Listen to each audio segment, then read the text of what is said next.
Ironside will not be seen tonight, so we may bring you the following special program.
Our report details how advertising through television transforms strangers to your product into acquaintances, and acquaintances into friends, and friends into customers. You could almost say, as a result, that television puts into every living room a selling machine.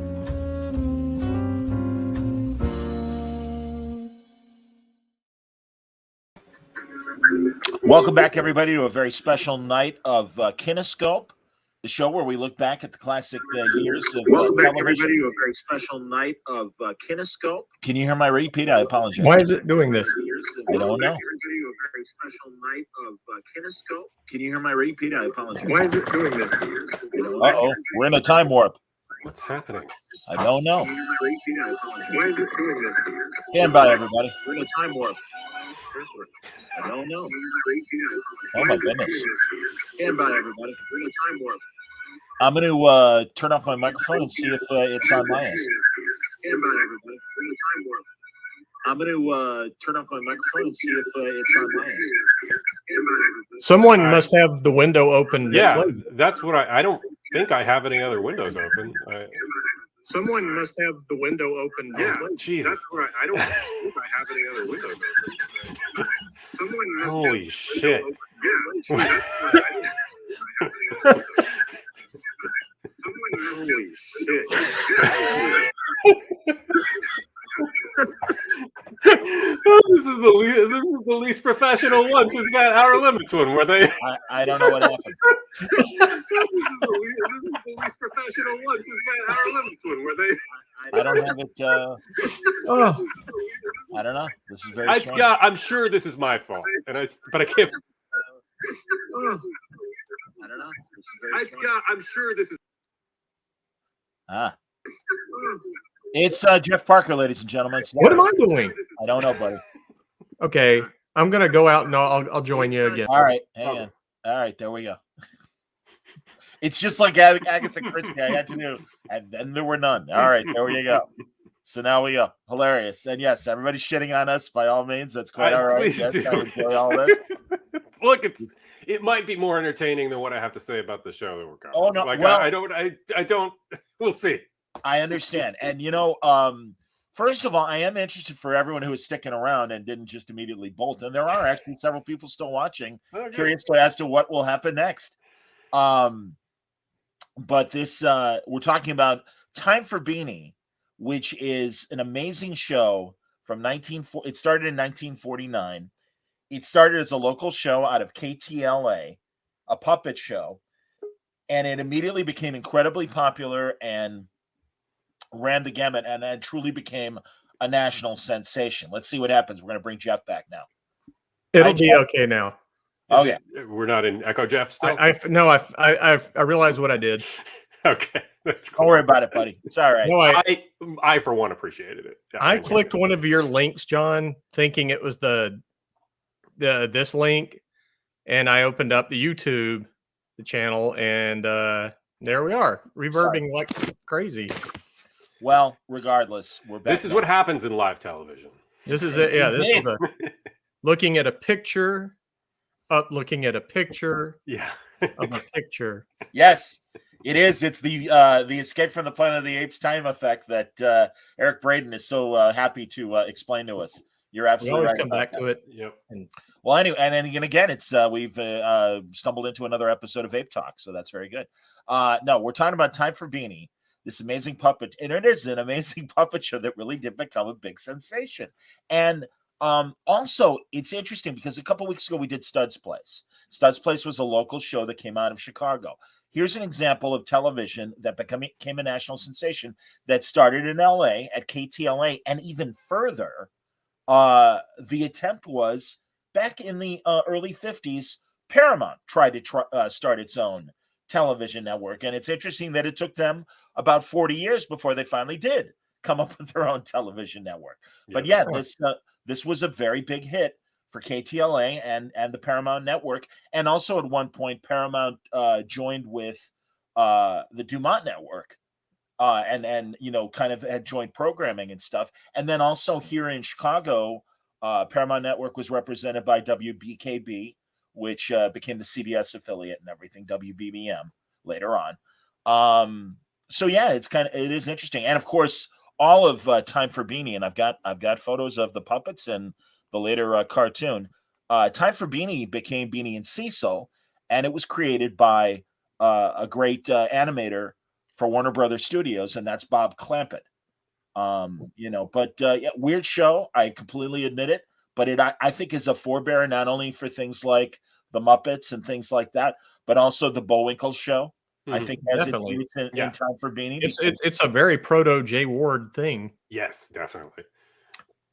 So what? Just because I always neglect you, John. What do you think of the actual show? Well, I appreciate, well, as always, I appreciate the rawness of live television, but I really thought that what I like about Time for Beanie is its subversive parody that's going along with the kids stuff. Yeah. And, so I mean, the clips I showed you, it was a 15-minute show to begin with. And there's even an early clip on YouTube where Cecil, the seasick serpent, meets they say in air quotes the president. There's Cecil. They're all on the far right. The seasick serpent, played by Stan Freberg, but he meets the president, and it's Harry Truman. Yeah, and as was common practice when Truman was in the White House, he was known as a piano player. He once made an offhanded comment that if he hadn't got into politics, he could have made it as a piano player in a whorehouse. He used to say cat house back then, but we all knew what he meant. And being from Missouri, they would always play Truman as constantly playing on the piano the Missouri Waltz. And when Cecil meets the president, he is playing the piano and he's playing the Missouri Waltz.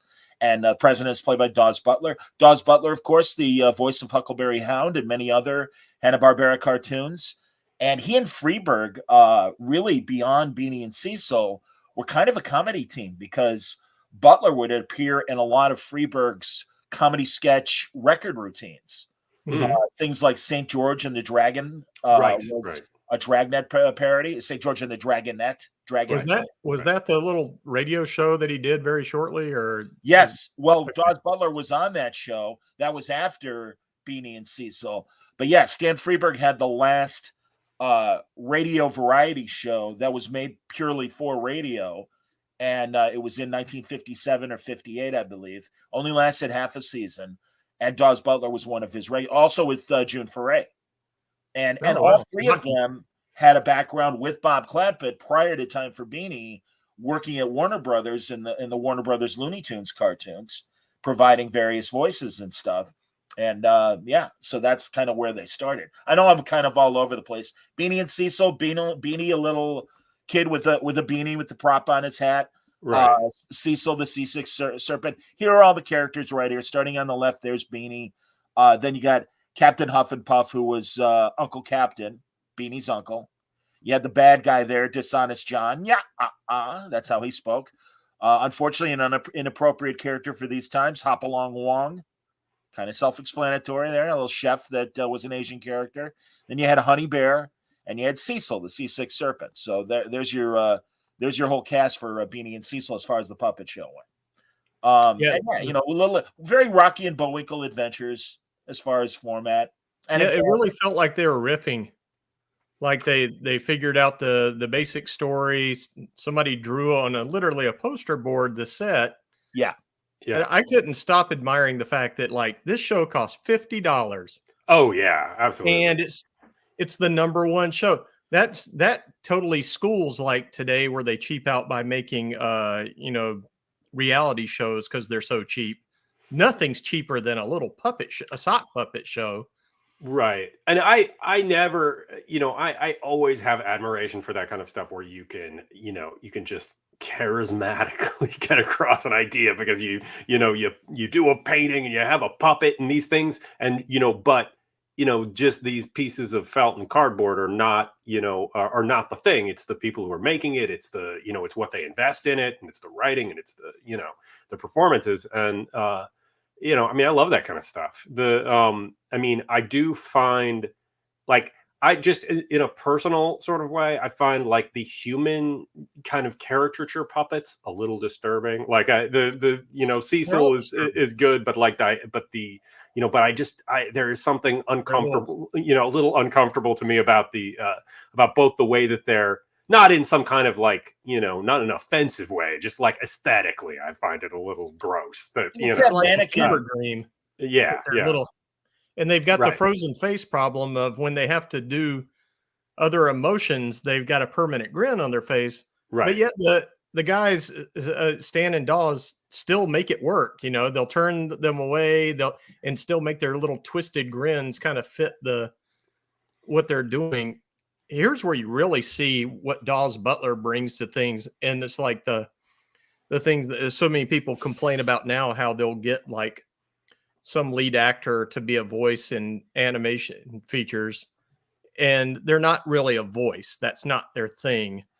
And it's like, and when you bring somebody who is a real voice like Daws Butler, it's like, wow, it's like, he's getting so much more out of this little figure. Yeah. Because of all the voices he can do. Yes. And it has the built-in conceit of the fact that simply by being a puppet show, it's immediately for kids. And then they're really just amusing themselves doing stuff like, so Daws can do his Harry Truman imitation, which is a great imitation. It's really funny. And so it's like, under that guise, they can just almost do stuff that you couldn't do in live action, probably. It's also I can see why this appealed to people. It's also a 15-minute show, but like 5 days a week, right? So they don't have time for rehearsals. They're cranking this thing out there. Yep. I mean, it's real live TV stuff and occasionally you can, the top of Stan Freberg's head pops up or whatever, and there's or at least I read that happened. I didn't actually see. Oh yeah. But, no. But like so there's certainly a freewheeling type quality to it, which I think is great, and I think is something that really like that's an admirable sort of thing. The interesting thing to me, an interesting thing about this to me is that Bob Clampett, right? I'm not Mr. Animation over here. I'm my knowledge is this Bob's a big limited. deal, but he was a big deal, right? But so much of what he did at Warner Brothers in in those cartoons was extremely exaggerated reactions and twisting faces and very big stuff that exploited what animation can do, and just how extreme these sort of exaggerated poses and reactions could be. And him going from that to a puppet show where most of the characters have fixed expressions, and there aren't those kind of there isn't the latitude for that kind of crazy dynamism. It seems like a really stark turn, like just creatively, not like it's not just as good of a thing to do, but just like it surprised me that the guy who would find exaggerating everything so appealing, would turn around and do a show where all of that is taken away. Yeah. What's that? Well, he quit Warner Brothers. So well, no, I know, but I mean, it's not like he turned around and did more animation work that did the similar kind of thing. Yeah, not immediately anyway. Yeah, I mean, right.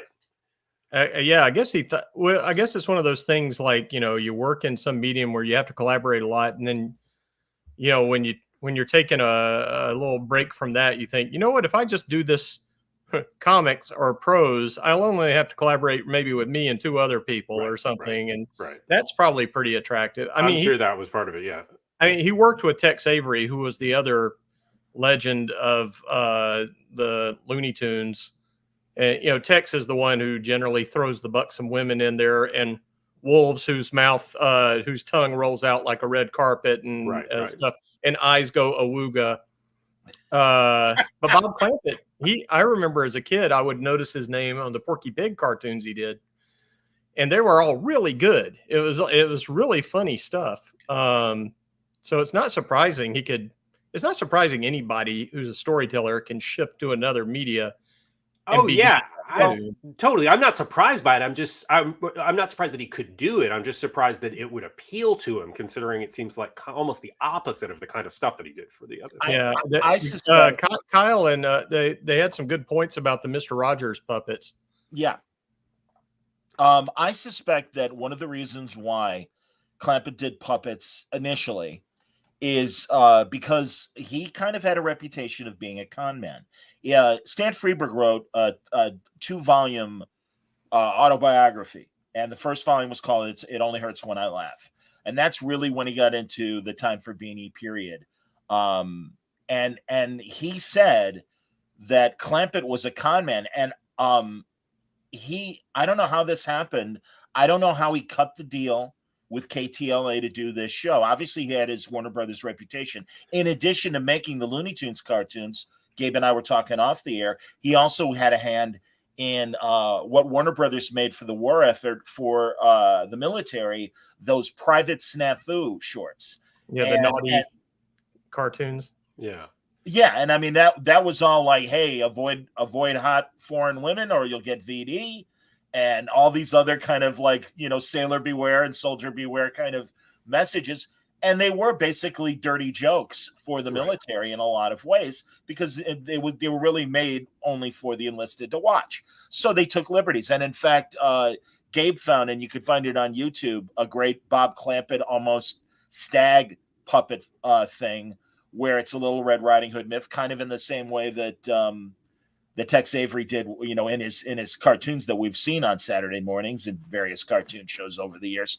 And yeah, Little Red Riding Hood is this like hot burlesque dancer in a little miniskirt or whatever, or whatever. But it's all particularly about Hollywood and like with Hollywood pun names and stuff. And it seemed to be some kind of like a charity thing where maybe they would run this for private crowds or something to raise money. One thing that I read, though, you were saying you weren't sure how the transition between animation and puppet. Yeah, from what I read, he was fascinated with puppetry before, from very early on. He had made an early iteration of the Cecil sock puppet when he was a kid, but like when he after he left, it's always all the stuff I read was framed as he left Warner Brothers intending to get into television. I mean, maybe that's true or maybe it's not. I mean, it probably is, but but like I think that says something about the guy, right? If he was, if he looked around and saw this 1946, this is basically a non-functional medium at this point. Like nobody has TVs, and we're not even in the era that we talk about it yet, right? And the show didn't actually come around until 49. But like I read that like he would, he put on like puppet shows at his house or something like that, and had guests over, and ended up having like the program or the guy in charge of KTLA over, who was charmed by it and gave him the show. I mean, I don't know. That's probably the much simpler version than what happened, but that's well. And Freberg says again, because they all work together at Warner Brothers Cartoons, that he and Daws were sure we're in. Okay, great. And they could do different voices. That's great. Mm-hmm. And Daws did Beanie. You could find Elroy Jetson sounds like Beanie. Yeah. If you want a more slightly more contemporary, analogy. And Freberg did Cecil, and he did Dishonest John. Daws Butler did Uncle Captain. And again, Daws Butler could do a hell of a lot more voices than Stan could, but Stan was pretty versatile as well. Here he is with both Dishonest John and Cecil, and I love that picture of Stan. And Stan is so classic nerd with those glasses and he everything. looks like young Allen Ginsberg in that. Yeah, no kidding. Yeah, absolutely, man. And there are he and Daws. Stan was over 6 feet tall. Daws was about 5'5". So they would put Daws, because the puppets needed to be basically the same size. So they'd put Daws on an apple box, and Stan would crouch. And Stan had back problems for years because of this. And Daws stretched his tendons in his legs because he would, kind of stand on his tiptoes so that they could kind of balance out. Just crazy stuff like that. And then the production of the show, and this is the con man part of Bob Clampett, to keep things on a shoestring. And I suspect, too, that as opposed to trying to do animation, did the puppets and everything before it became a big hit. They would write scripts, and Clampett would announce, "Oh, we have a new office," and they go to work at an office building. And Stan claims in his autobiography that one day a demolition crew showed up to wreck the building because it was a condemned building, and they weren't told, or literally, "Hey, I'll tell you what, let's have a story meeting," and they would be in a parked car. And they're like, "Bob, this isn't your car." "Oh, yeah, it's a friend of mine's." And they'd start typing, and a cop would show up, and they'd have to run out of the car because really, no, it was just a car that was parked that they would sneak into. Just, again, these are the crazy stories. I hope it's true. Yeah, I hope it's true. I mean, I did read stuff about how he was, how like in the mid '70s, he went around starting to claim that he had created Bugs Bunny, and and other characters that he clearly didn't, and that that everybody kind of like he had a kind of iffy, I guess, his relationships with the other Warner Brothers animators and stuff. Some liked him, like Fritz Freeling and what's his name? Artists and Models. Frank Tashlin, yes. Yeah, Frank Tashlin. But that other, Chuck Jones, and like he had kind of a rivalry with Chuck Jones, and like other people kind of turned on him after. Like this was like some sort of a TV special from the mid '70s where he gave a lot. He claimed to have done a lot of stuff that he didn't necessarily, and none of this is exactly criticism from me. I kind of think that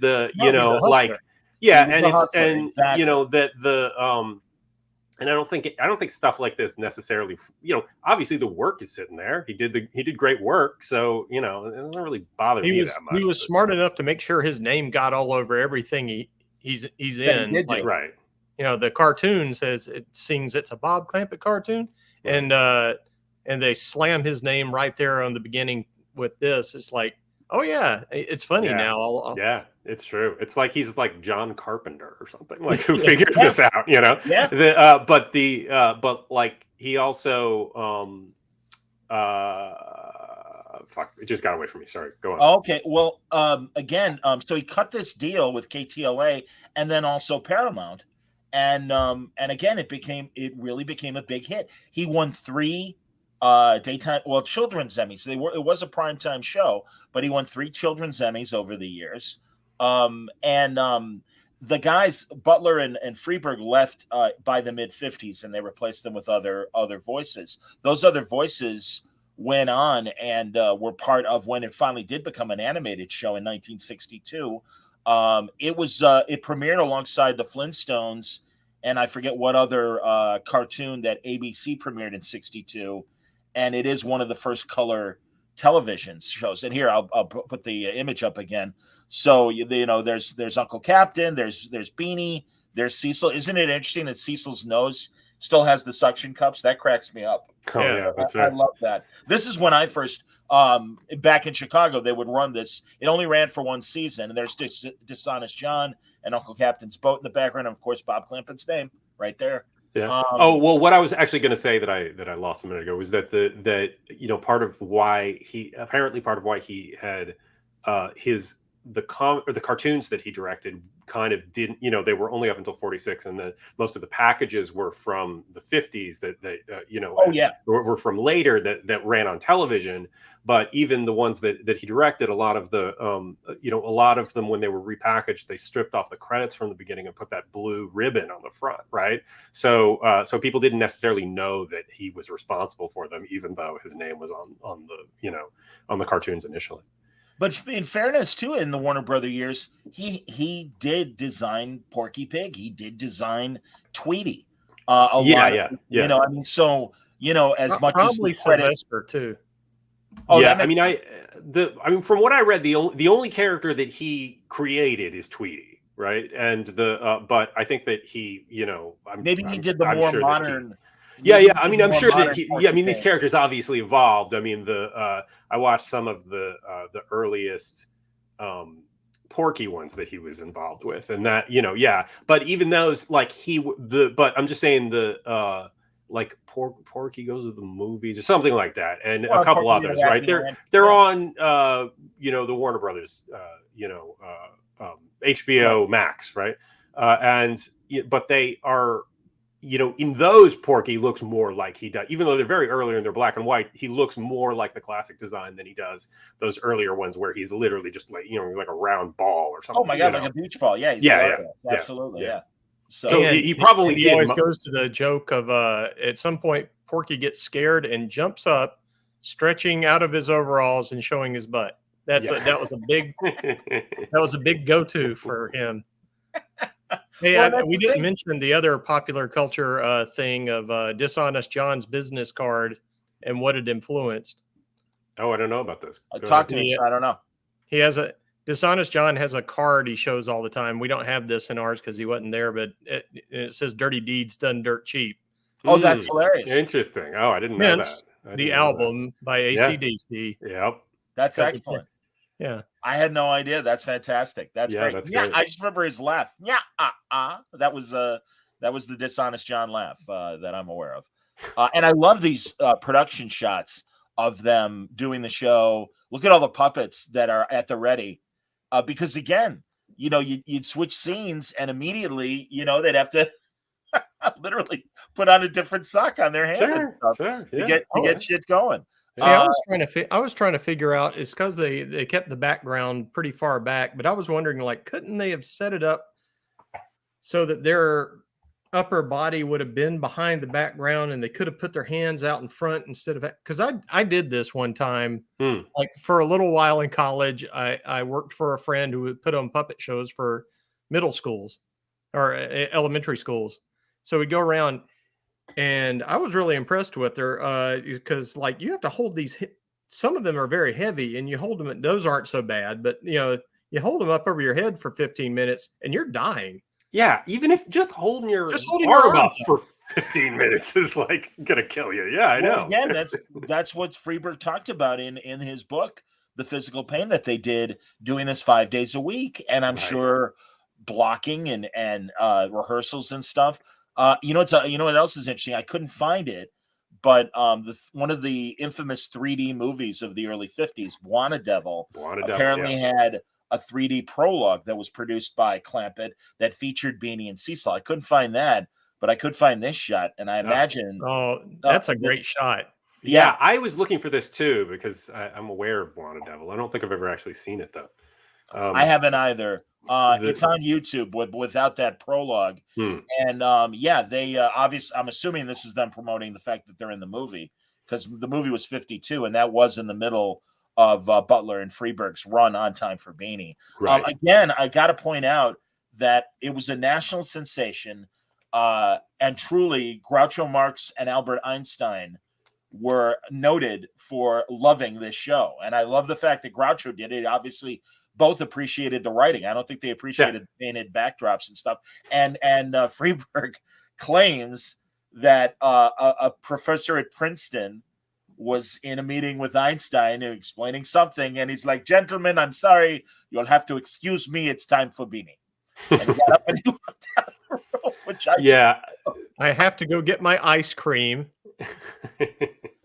and Marilyn Monroe, and I have to go watch Beanie.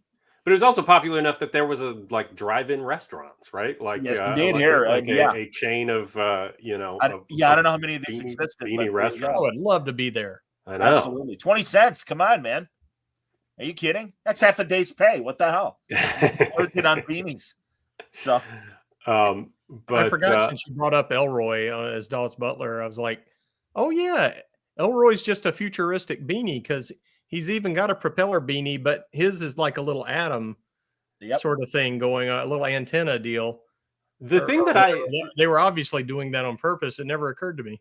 I watched an interview with it was either Clampett's wife or his daughter, and who talked about about how the look of Beanie was inspired by seeing like a well-dressed little cute Jewish kid with a yarmulke on. And that that he kind of like took the look of this kid dressed kind of like that and then just put the propeller on top of the yarmulke. So hey, what a beautiful Hanukkah message. Thanks, Gabe. Yeah, exactly. well, that's right. As we speak, it is Hanukkah. And isn't it great? There's Beanie on the far left. He looks like Harpo Marx, doesn't he? Oh yeah, he does. Yeah, he does. You know? Yeah. So Clampett though started as he started as a cartoonist. He won some sort of contest when he was 12 years old to do a strip for Hearst papers, right? I think the strip that he submitted ran in maybe the Los Angeles Examiner or I'll have it in a second. Whichever the Hearst paper was in the in LA. And so then he was able to go in and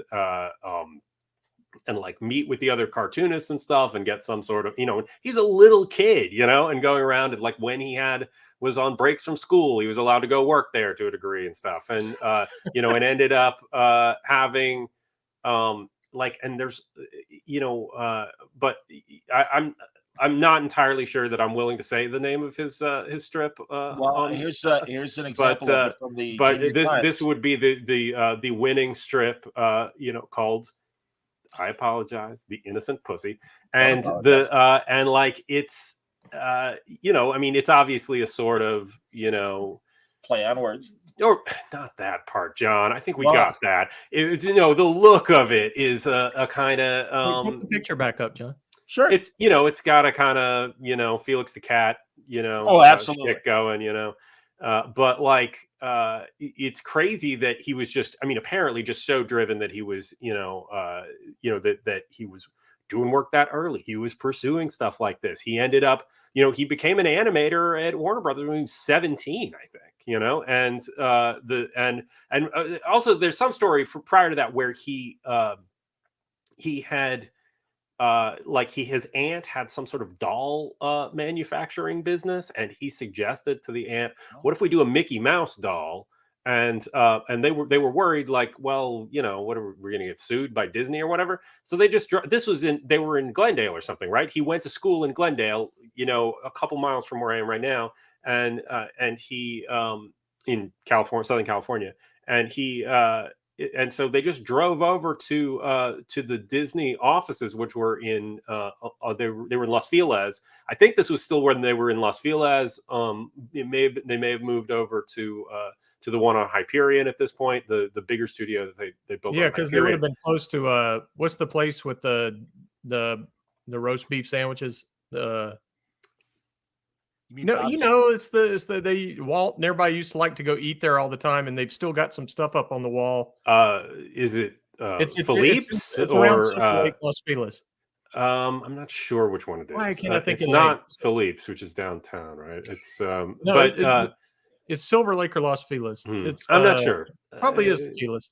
You'll think of it, but or look it up, because now I want to know. I'll look it up. The original Disney studio was in a tiny little storefront, off of Vermont in Los Feliz. I've been there, it's a copy place now, you make photocopies there. And then they moved over to a place on Hyperion. Anyway, they went over to him and his aunt went over to Tam O'Shanter.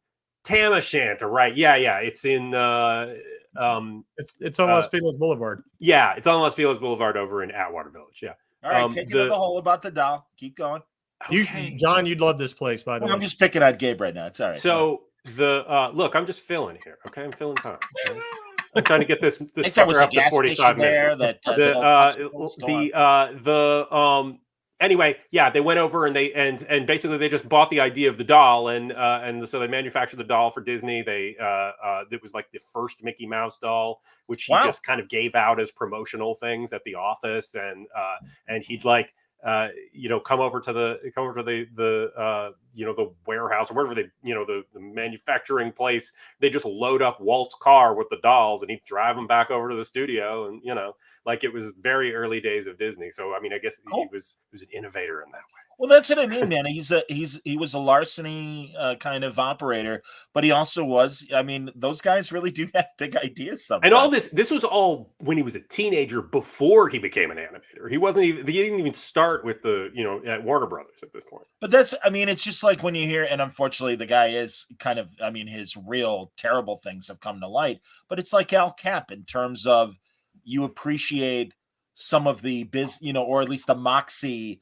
to invent and innovate, and then you find out all the horrible stuff. And in Bob Clampett's case, it was just bilking people out of money and claiming credit for things he didn't make. But in the meantime, there is a real trail of things that he did do that are incredibly impressive. And again, I mean, this was a huge sensation to the point where it did become an animated series. They only made the one season in '62 of the animated version, but I mean, that lived in syndication for decades. And again, I mean, I remember even into the 80s watching Beanie and Cecil cartoons and stuff. And there was a big hit from the kind of pre-rock and roll era called Rag Mop. And that was kind of Cecil's big song that he would sing. I said R-A, R-A-G, R-A-G-G, R-A-G-G-M-O-P-P, Rag Mop. That's how the song went. A little bit better than what I just sang. But no, it was a big deal. And, by the early 60s, I was telling the guys, I didn't have time to find an image of Jack the Knife. And Jack the Knife was a swordfish that had kind of a saw, almost beak to his fish look. And they absolutely were parodying Mac the Knife with this character. And he was like kind of a French jazz singer that would like sing the narration and stuff of whatever the problem was of the day to kind of a Mac the Knife sort of beat and melody. And yeah, I mean, it's just these crazy ideas and parodies of famous names, and again, it was a massive influence. Dante asked earlier if it was perhaps a Sid and Marty Krofft inspiration. I've never heard them refer to Time for Beanie, but one of the writers of Beanie and Cecil was Bill Scott. Bill Scott was one of the Jay Ward writers and voice performers. He's the voice of Bullwinkle Moose. And it is that same kind of fast patter, also taking names from pop culture and turning them into different things. Like Durwood Kirby was the announcer on Candid Camera, and they had the Kerwood Derby as one of the plots of Bullwinkle and stuff, and it really pissed off Durwood Kirby that he was used that way, which kind of cracks me up. But yeah, I mean, that's the great thing is I really think a lot of people cut their teeth and figured out what they wanted to do from a comedy standpoint. I don't know if Jim Henson, I assume he was. Yeah, it's a good question. I was trying to look years before. How could he have not? Yeah, I was trying to look that up too, but I didn't find anything. But I wouldn't doubt it, Yeah. And Jim Henson Jim Henson started in TV. He started, Puppet TV was what he did in the first place. So, and a local 15-minute show, I think, in Washington, DC. And less than 10 years before. Yeah, less than 10 years before or after, I should say, Beanie and Cecil. Yes. Late 50s Washington DC TV. Mm-hmm. So yeah, I mean, and again, that's one of the main reasons why I wanted to talk about this show.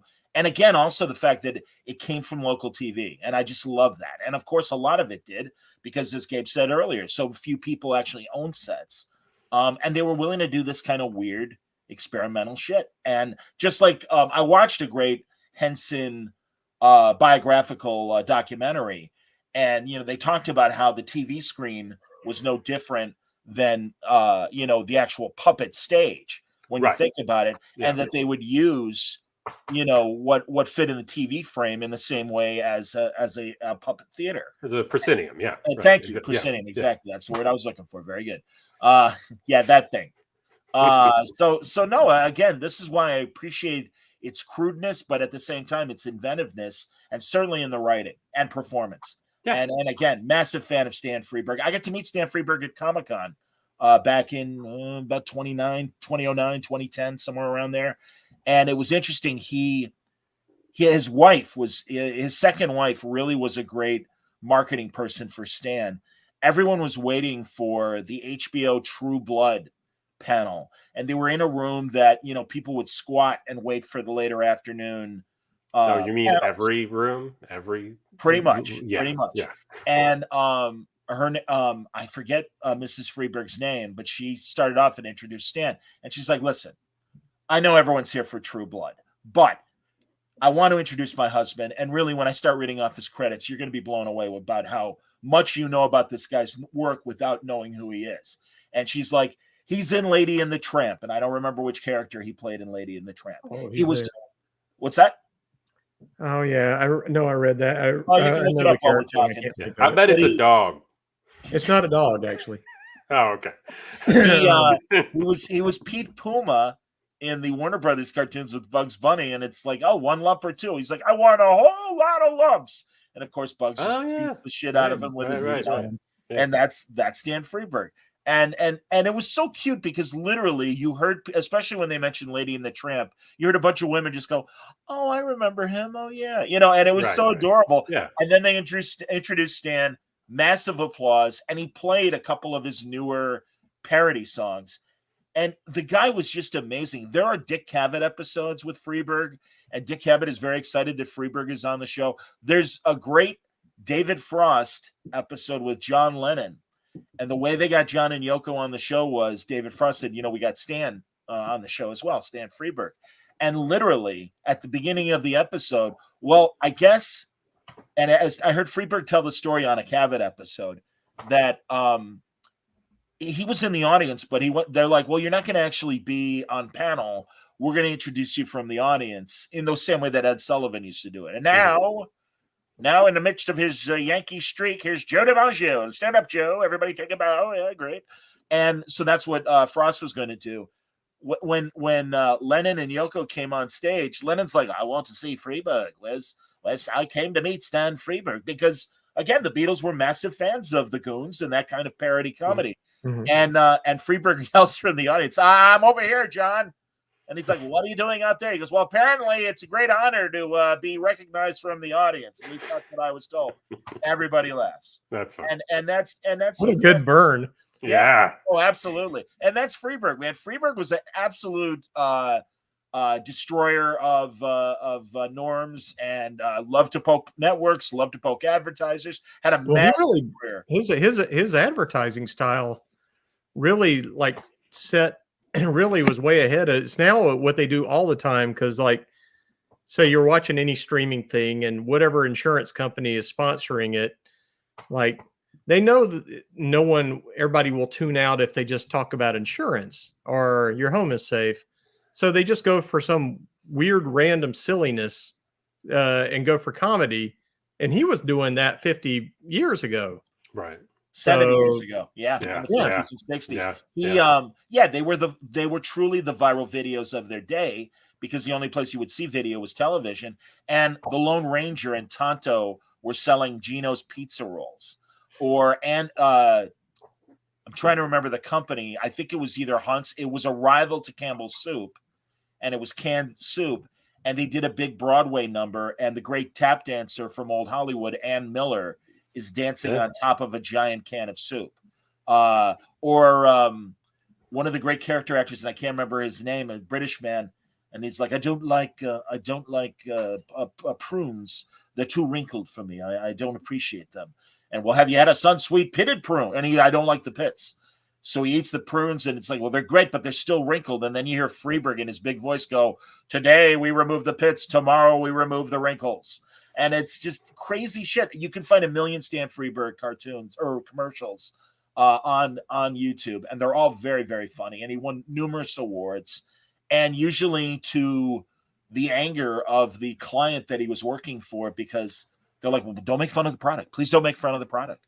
And usually it was some flack executive that, was trying to protect the brand. Meanwhile, the actual owners of the company thought they were hilarious. And even Maverick, the great James Garner Western show, it was tinfoil. It was Kaiser tinfoil.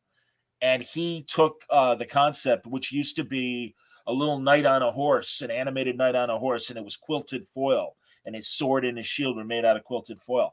I don't remember what Freberg's concept was, but he threw all that out and came up with something new. It was a massive hit.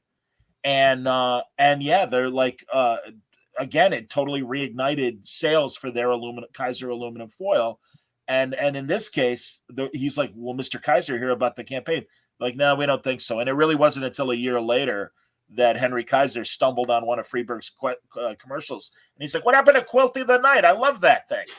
And, no, instead it was whatever Freberg came up with. There's a lot of great examples. And also radio commercials. And he made records. He made comedy records. Like I said, George and the Dragon Net.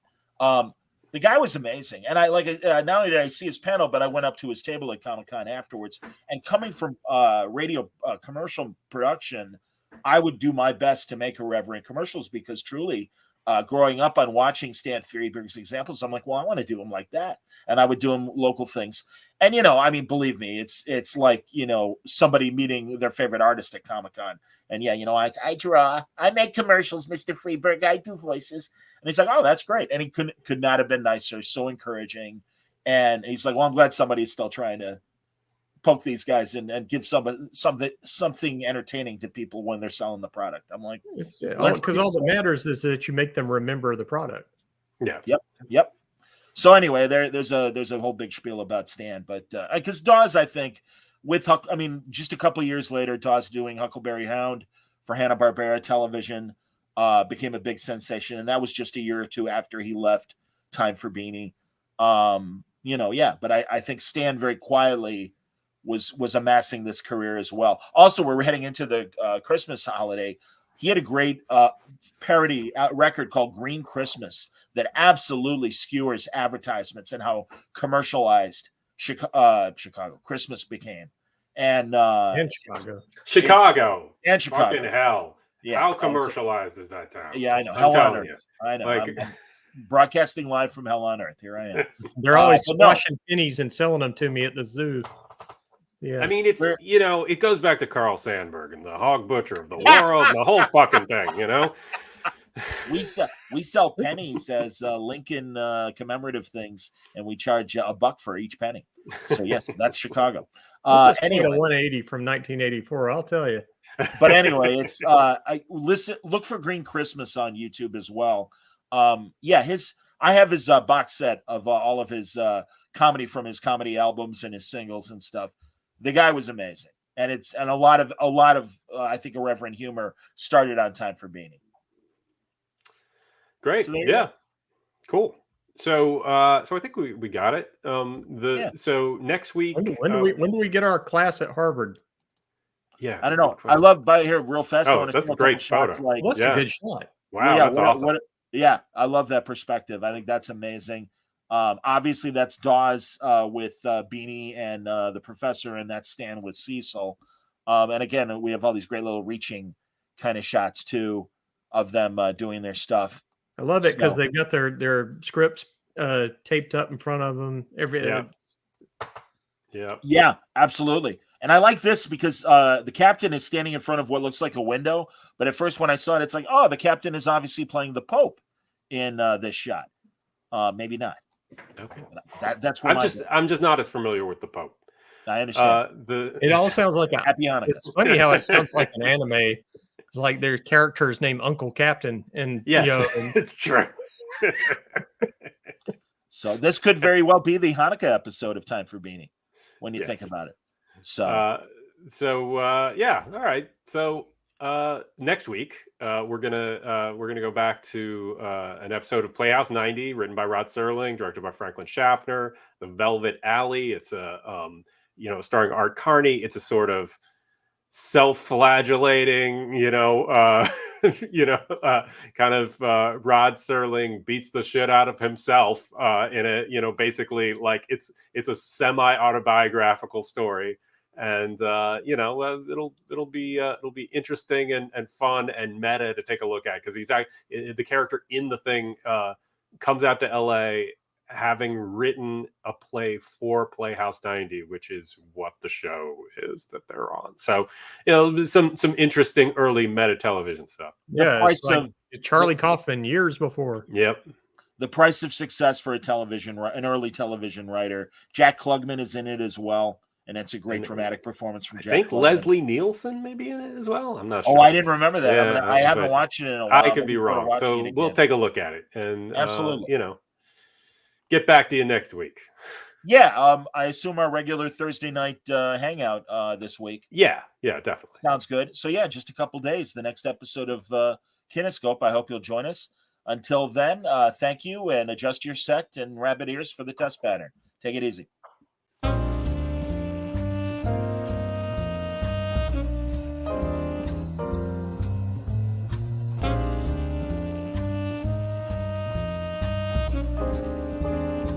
Our report details how advertising through television transforms strangers to your product into acquaintances, and acquaintances into friends, and friends into customers. You could almost say, as a result, that television puts into every living room a selling machine.